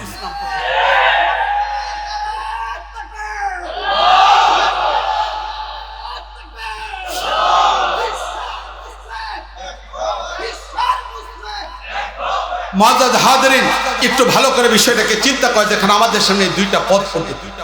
আজকে যারা গণতন্ত্রের মাধ্যমে পৃথিবীতে ইসলাম প্রতিষ্ঠা করতে চায়, তাদের সামনে আমরা বিষয়টা পরিষ্কারভাবে বলতে চাই, গণতন্ত্রের আবিষ্কার কখন থেকে হলো, কারা গণতন্ত্র আবিষ্কার করলো, গণতন্ত্রের প্রবর্তককে, বিষয়গুলোকে ভালো করে দেখেন, এই বিষয়গুলোকে ভালো করে পড়েন। আজকে আমাদের দেশে গণতন্ত্র চলতেছে, এবং গণতন্ত্রের মাধ্যমে আমাদের দেশে বিভিন্ন সময় বিভিন্ন ব্যক্তিরা ক্ষমতা আছে। কিন্তু আমি একজন মুসলমান, ভৌগোলিক সীমারেখা হিসেবে আমি বাংলাদেশি, আমার জন্ম বাংলাদেশে, বাংলাতে কথা বলে আমি বাঙালি, কিন্তু আমার ভৌগোলিক সীমারেখা, আমার ভাষা, এর চেয়ে বড় পরিচয় হলো আমি একজন মুসলমান। এর চেয়ে বড় পরিচয় হলো আমি একজন মুসলমান। আমার ধর্মের সাথে যদি ভাষার সংঘাত হয়, তাহলে বাংলা ভাষা আমার ভাষা নয়। যদি ভৌগোলিক সীমারেখার সাথে ইসলামের কোথাও সংগত হয়, তাহলে আমি ভৌগোলিক সীমারেখাতে বিশ্বাসী নয়, আমি আমার ইসলামকে বিশ্বাসী। এটা আমি একজন মুসলমান। তা আমি একজন মুসলমানের জীবনের প্রতিটা কাজ ইসলামের আলোকে দেখতে হবে। আমি একজন মুসলমান হিসেবে আমার জীবন পুরোটা ইসলামের আলোকে সাজাইতে হবে। তাই প্রচলিত কোনো পদ্ধতির উপরে নয়, আমি পরিষ্কারভাবে উলামায়ে কেরামের সামনে আপনাদের সামনে তুলে ধরতে চাই গণতন্ত্র কে আবিষ্কার করেছে, কেন আবিষ্কার করেছে, গণতন্ত্রের থিওরিটা কি। আজ গণতন্ত্র চলতেছে পৃথিবীতে 120 বছর যাবৎ। এই গণতন্ত্রের দ্বারা পৃথিবীর 1 ইঞ্চি মাটিতে ইসলাম প্রতিষ্ঠা হয়েছে কিনা আমাকে দেখান। পৃথিবীর কোন একটা জায়গা আজ পর্যন্ত গণতন্ত্রের মাধ্যমে ইসলাম প্রতিষ্ঠা হয়েছে, খেলাফত ব্যবস্থা হয়েছে, রাসূল করিম সাল্লাল্লাহু আলাইহি ওয়াসাল্লামের কোরআন বাস্তবায়িত হয়েছে, হাদিস বাস্তবায়িত হয়েছে, পৃথিবীর এক খণ্ড জায়গা আমাকে দেখান এই 100 বছরে কোথাও আমরা পাইছি।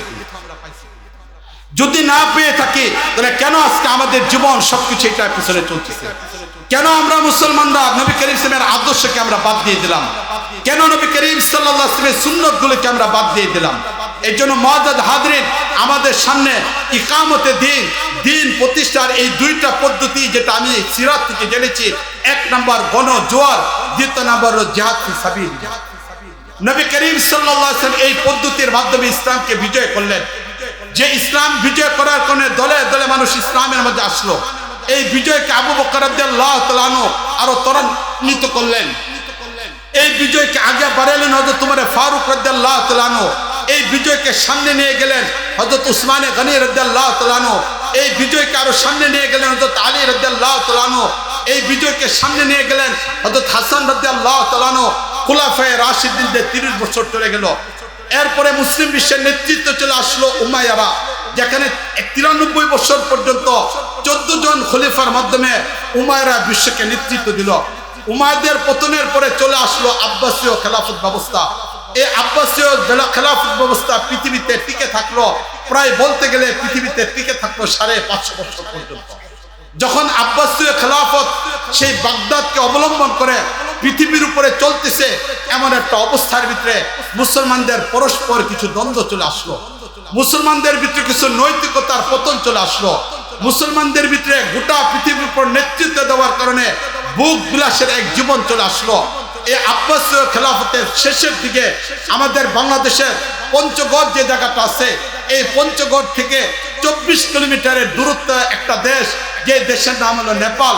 এই নেপালকে বলা হয় হিমালয়ের দেশ, হিমালয় কন্যা বলা হয় নেপালকে। এই নেপালের পাশে হিমালয় কন্যা, তার পাশে একটা জায়গা আছে মঙ্গোলিয়া। এই তিব্বত একটা জায়গা, এই জায়গাতে বসবাসকারী একটা জাতি, যে জাতিকে বলা হয় মঙ্গোলিয়া জাতি। এই মঙ্গোলিয়া জাতি তারা যাযাবরের জাতি, তাদের ঘর নাই, তারা জানোয়ার পরিচালনার মাধ্যমে জীবন যাপন করে, ছাগল ভেড়া চালিয়ে তাদের জীবন চলে। এই মঙ্গোলিয়াদের মধ্যে একটা ছেলে যার নাম ছিল তুজুমিন, এই ব্যক্তিটা আস্তে আস্তে মঙ্গোলিয়াদেরকে একত্রিত করার পরে একটা দুদুষ্য বাহিনী সে তৈরি করলো। এই দুদুষ্য বাহিনী তৈরি করার পরে এরপরে এই ছেলেটা হৃদয়ের মধ্যে একটা বিশ্ব নেতৃত্বের আগ্রহ জন্ম হলো।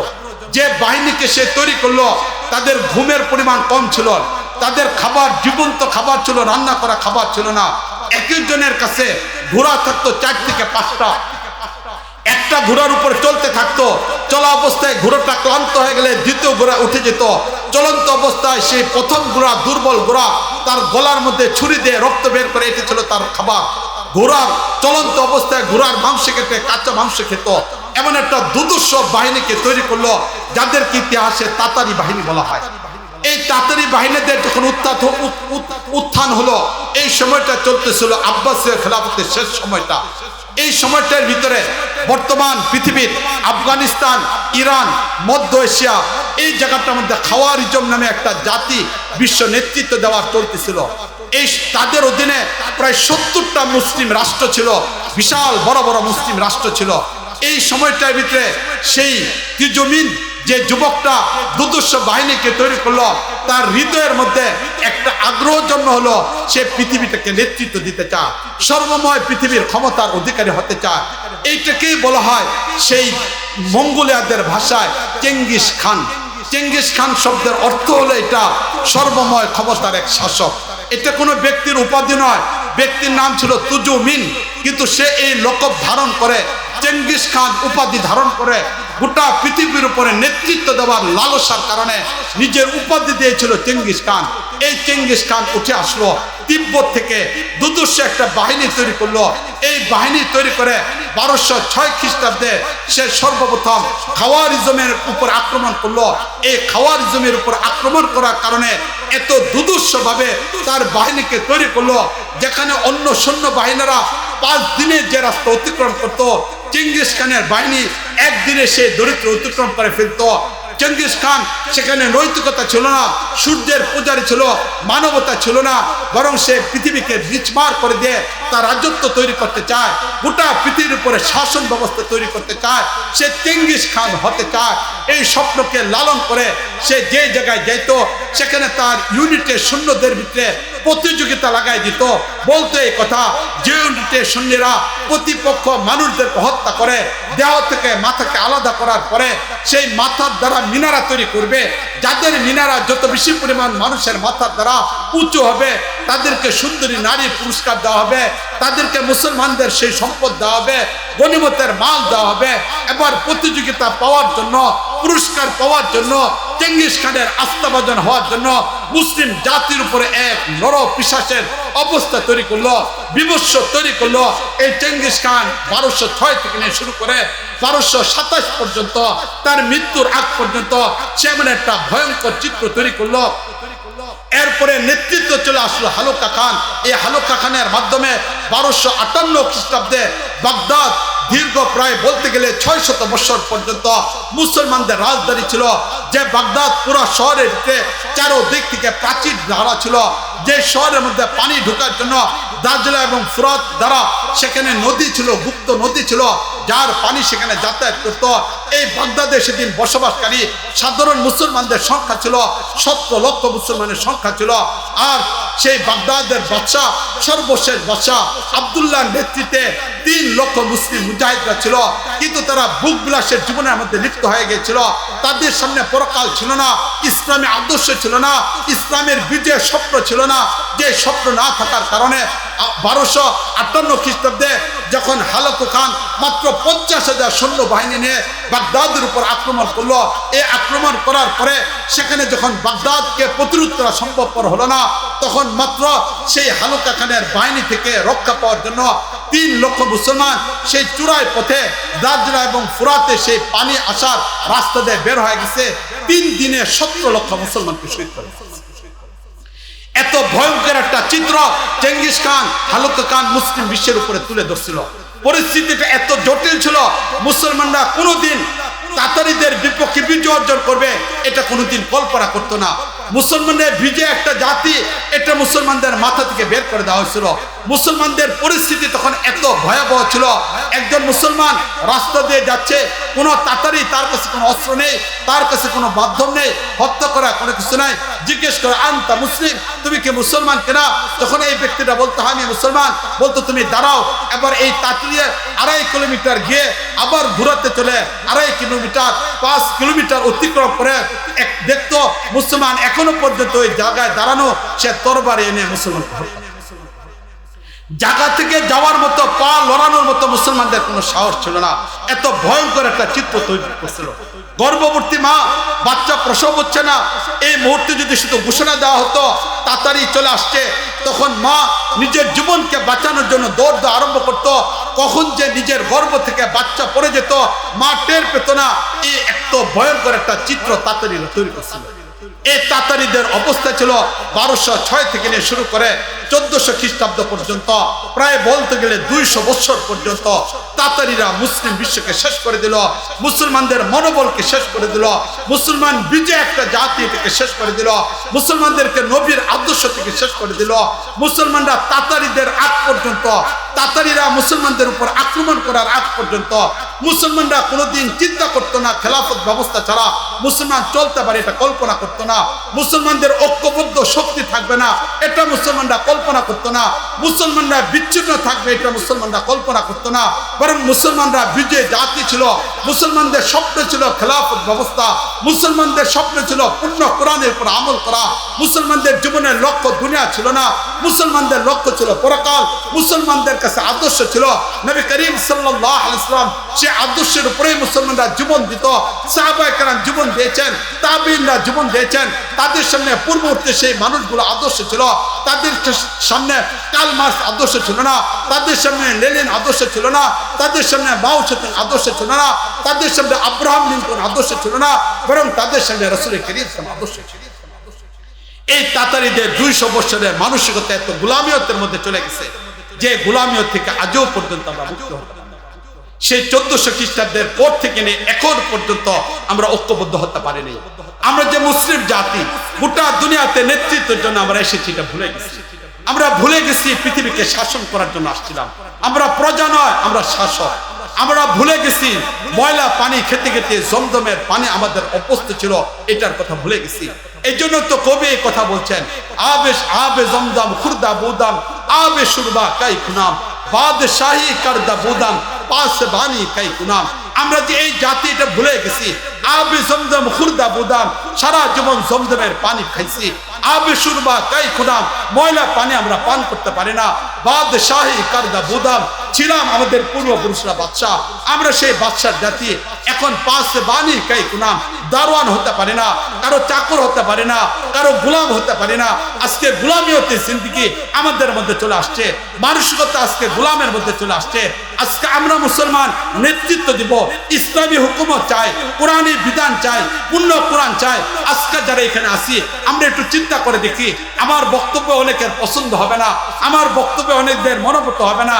তারা হয়তো গণতন্ত্রের বিশ্বাসী হতে পারে, কোন দলের পূজারী হতে পারে, কিন্তু মুআজ্জাজ হাদিন ভালো করে মনে রাখেন, মুসলমান কোন দলের পূজারী না। ঈমান ওয়ালা কখনো দলের পূজারী হতে পারে না। ঈমান ওয়ালা তো নবী করিম সাল্লাল্লাহু আলাইহি ওয়াসাল্লামের অনুসারী হবে, একমাত্র আল্লাহর গোলাম হবে। তার সামনে কোরআন কারীম ছাড়া আর কোন আদর্শ তার সামনে থাকতে পারে না। এটা হবে মুসলমানদের আদর্শ। এই জন্য একটা কথা আমাদের মনে রাখতে হবে, যতদিন পর্যন্ত এই গোলামিয়তের মানসিকতা থেকে আমরা মুক্তি না পাবো, এতদিন পর্যন্ত দেশে শান্তি আসবে না, কোনদিন নিরাপত্তা আসবে না। যে কোনো ইসলামী পরিবর্তন হোক না কেন, যে কোনো মতাদর্শ বাস্তবায়ন হোক না কেন, যতদিন পর্যন্ত নবীর আদর্শ বাস্তবায়ন না হবে, এতদিন পর্যন্ত সফলতা অর্জন করা সম্ভব হবে না।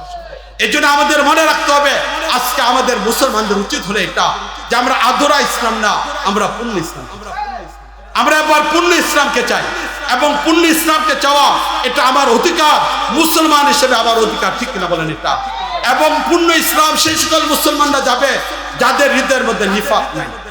এবং পূর্ণ ইসলাম বাস্তবায়িত হবে একমাত্র খেলাফত ব্যবস্থা, একমাত্র খেলাফত ব্যবস্থার দ্বারা পূর্ণ ইসলাম বাস্তবায়ন হবে। মুআজ্জাজ হাজরিন, আমি আলোচনা কয়েক মিনিট শেষ করার চেষ্টা করব। মুআজ্জাজ হাজরিন, যে কোরআন কারীমের মধ্যে আল্লাহ রাব্বুল আলামিন আদেশ করেছেন আকিমুস সালাত, নামাজ পড়ো, মালিকের সেই আদেশকে বাস্তবায়নের জন্য, কোরআনের সেই আয়াতকে বাস্তবায়ন করার জন্য যখন মুয়াজ্জিন সাহেব মিনারা থেকে আযান দেন হাইয়া আলা সালাহ, তখন মসজিদে চলে যায়।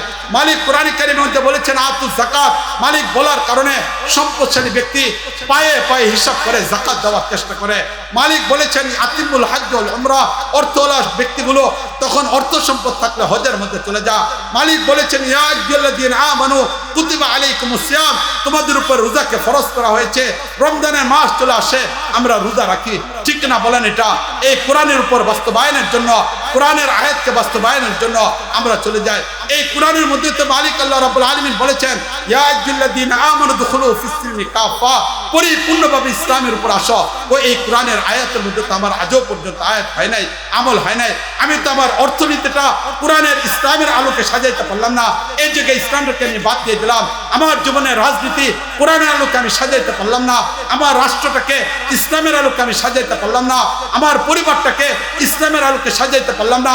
আমার পরিবারে আজও ইসলাম নাই। তাহলে কোরআন কারীমের আয়াত ইয়া আইয়ুহাল্লাযীনা আমানু দুখুলু ফিস-সিলমি কাফা, আমার পরিবারে এই আয়াত বাস্তবায়ন নাই, আমার ফ্যাক্টরির মধ্যে আয়াতের বাস্তবায়ন নেই, আমার ব্যবসার মধ্যে আয়াতের বাস্তবায়ন নেই, তাহলে তো আমি পূর্ণ কোরআন অনুসরণ করলাম না, ঠিক না বলেন?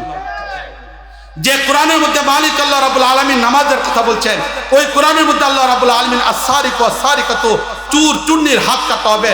আজও পর্যন্ত এই দুই চোখ দিয়ে 92% মুসলমানের দেশে আজও পর্যন্ত এই আয়াত বাস্তবায়ন হতে পারে। আজ-জানিয়াতু ওয়াজ-জানি, জিনা করলে পুরুষ মহিলাকে শাস্তি দেওয়া হবে।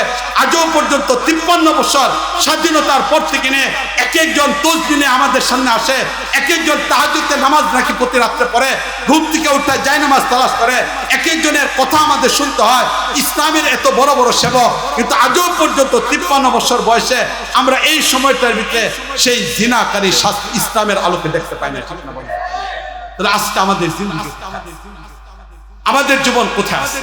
এই জন্য পূর্ণ ইসলামকে যদি আমরা চাইতে চাই, তাহলে একমাত্র পূর্ণ ইসলাম বাস্তবায়ন হবে খেলাফত ব্যবস্থা দ্বারা, ঠিক না বলেন? এই খেলাফত ব্যবস্থাকে তারাই ভয় পাবে যারা মুনাফিক, ঠিক না বলেন? এটা এই খেলাফত ব্যবস্থা তারাই চাবে না যারা দুর্নীতিবাজ, এই খেলাফত ব্যবস্থা তারাই চাবে না যারা সন্ত্রাসী, এই খেলাফত ব্যবস্থা তারাই চাবে না যারা স্বৈরাচার, এই খেলাফত ব্যবস্থা তারাই চাবে না যারা চাটুকার, তারাই চাবে না যারা সত্যিকার মুমিন, তারা খেলাফত ব্যবস্থাকে চাবে। কারণ খেলাফত ব্যবস্থা হলে দুর্নীতি বন্ধ হয়ে যাবে, খেলাফত ব্যবস্থা হলে চাটুকারিতা বন্ধ হয়ে যাবে, খেলাফত ব্যবস্থা হলে কালোবাজারি বন্ধ হয়ে যাবে, খেলাফত ব্যবস্থা হলে হত্যা বন্ধ হয়ে যাবে, খেলাফত ব্যবস্থা প্রতিষ্ঠা হলে পুরো শরীয়ত আইন বাস্তবায়ন হলে দেশ উন্নয়নের দিকে। তখন কেউ খাবে কেউ খাবে না, এটা হবে না, পুরা দেশ একটা সুন্দর সিস্টেম হবে।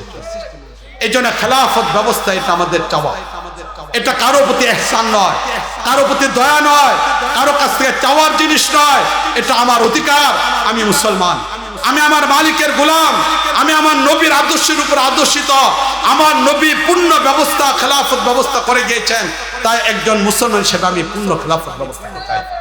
যতদিন পর্যন্ত এই খেলাফত ব্যবস্থা না হবে, এতদিন পর্যন্ত মুসলমানের জিন্দেগিতে শান্তি আসবে না, নিরাপত্তা আসবে না, দেশের টাকা বিদেশে পাচার হয়ে যায়, হয় কিনা বলেন? এটা বড় বড় প্রকল্পের নামে মেগা বাটপান শুরু হয়।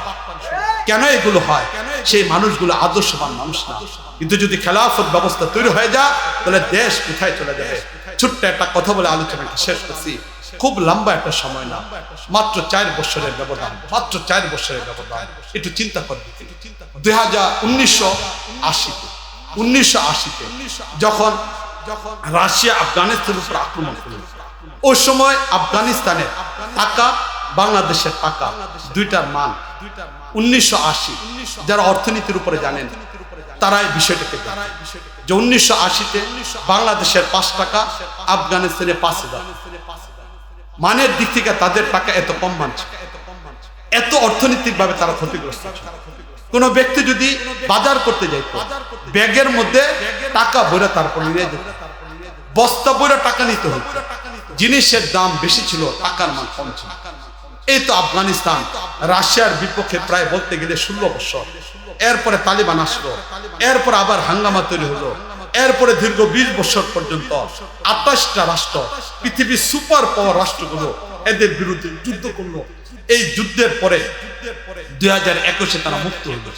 এবার 2021-এ যখন মুক্তি হলো, এবার চিন্তা করে দেখেন, খেলাফত ব্যবস্থা তারা তৈরি করে নাই, ঘোষণা এখনো পর্যন্ত তারা দেয় নাই, ইসলামী খেলাফত ব্যবস্থার ঘোষণা দেয় নাই, শুধুমাত্র ইমারতি ইসলামিয়ার ঘোষণা দিচ্ছেন যে আমরা ইসলামী আইনের উপরে চলব, এটুকু ঘোষণা দিচ্ছেন। মুআজ্জাজ হাজরিন, এবার চিন্তা করে দেখেন, এতদিন পর্যন্ত আমাদের বাংলাদেশের ব্যাপারে স্লোগান শুনছি, উন্নয়নের রোল মডেল বাংলাদেশ, এবং উন্নয়নের কত স্লোগানগুলিকে দেখলাম, দেখছেন কিনা আপনারা? ওইটা কত বড় বড় গল্প। কিন্তু মুআজ্জাজ হাজরিন, সেখানে আজকে আমেরিকার একটা ডলার কিনতে গেলে বাংলাদেশের লাগে 123 টাকা, এখানে আফগানিস্তানে মাত্র 55 টাকা। মাত্র 3 বছরে কোথায় চলে গেছে, আমরা কোথায় গেলাম? আমাদের 3 বছর পরে জাপান স্বাধীনতা অর্জন করছে, আজকে জাপান কোথায় গেছে?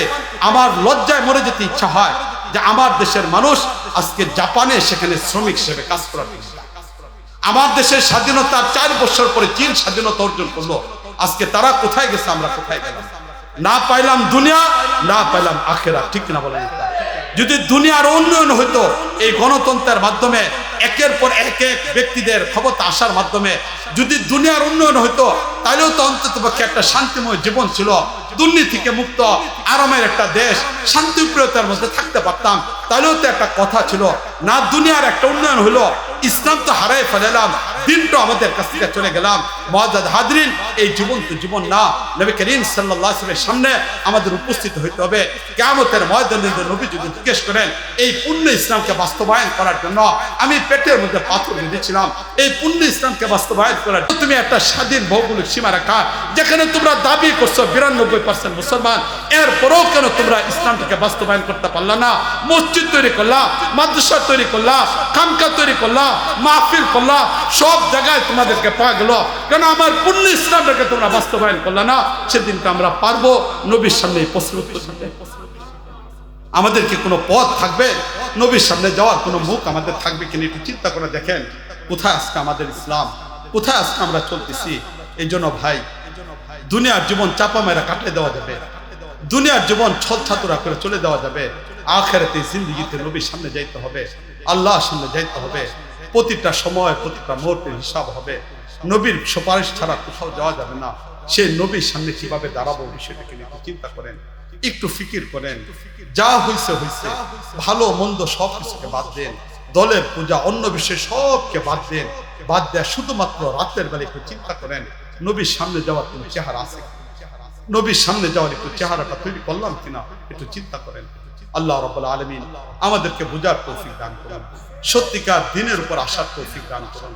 আমরা যেন আমাদের এই সোনার দেশ, 30 লক্ষ শহীদের রক্তের বিনিময়ে যে শাহাদতের মাধ্যমে আমাদের দেশ অর্জন হয়েছে, নতুন করে আবার যে অবস্থা তৈরি হয়েছে, এই দেশে যেন এখন নতুন করে আমরা ইসলামকে চাই। আর কোনো দুর্নীতিবাজকে দেখতে, আর কোনো অন্যায়কারীকে দেখতে চাই, আর কোনো সন্ত্রাসীকে আমরা দেখতে চাই না। আমরা মদিনার ইসলাম দেখতে চাই। আমেরিকার ইসলাম লয়ে যারা আসতে চায় তাদেরকে দেখতে চাই, যাদের পোশাকের মধ্যে ইসলাম নাই, চেহারার মধ্যে ইসলাম নাই, দাড়ির মধ্যে ইসলাম নাই, খাবারের মধ্যে ইসলাম নাই। আমেরিকা আর ব্রিটেনে ইসলাম নিয়ে যারা আসতে চায় তাদের ইসলাম আমরা রাসূল করিম সাল্লাল্লাহু আলাইহি ওয়াসাল্লামের সেই ইসলাম আমরা চাই। আল্লাহ রাব্বুল আলামিন আমাদেরকে বুঝার তৌফিক দান করুন। ওয়া আখিরু দাওয়ানা আনিল হামদুলিল্লাহি রাব্বিল আলামিন। আসসালামু আলাইকুম ওয়া রাহমাতুল্লাহি ওয়া বারাকাতুহু। Presents by Kuakata media centre. হক্কানি আলেমদের নিত্য নতুন ভিডিও পেতে আমাদের চ্যানেলটি সাবস্ক্রাইব করুন। কুয়াকাটা মিডিয়া সেন্টার, ইসলামিক বিনোদনের বিশ্বস্ত সঙ্গী।